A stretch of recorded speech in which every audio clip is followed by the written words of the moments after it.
கம்பத்தில் போய் கால் வச்சதும் நம்ம செய்யக்கூடிய முதல் வேலை என்னன்னு பார்த்தீங்கன்னா சுருளி ஃபால்ஸில் போய் ஒரு அற்புதமான குளியல் போடுறது தான்.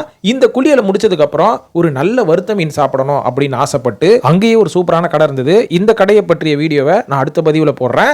இது முடிச்சதுக்கு அப்புறம் அங்க இருக்கிற ஸ்ரீகுமார் ஹோட்டல்ல சூப்பரான நாட்டுக்கோழி பிரியாணி, அந்த நாட்டுக்கோழி பிரியாணியை முடிச்ச கையோட ஜீரணமாகணும்னு சொல்லி அங்கேயே ஒரு அற்புதமான ஒரு ஐஸ், ஸ்ட்ராபெரி ஃப்ளேவர் ஐஸ் ஒன்று வித்துதுங்க.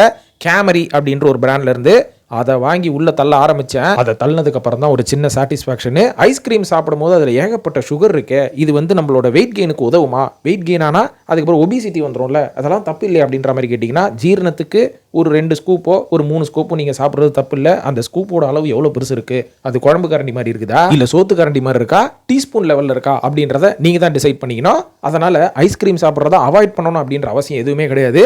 அதோட அளவை நம்ம குறைச்சிக்கணும் அப்படின்றது தான் முக்கியமான மேட்ரு. அடுத்த பதிவில் அந்த வருத்தம் என்னென்ன எங்கே சாப்பிட்டேன் அப்படின்ற இன்ட்ரெஸ்டிங்கான பதிவை பற்றி பேசுகிறேன்.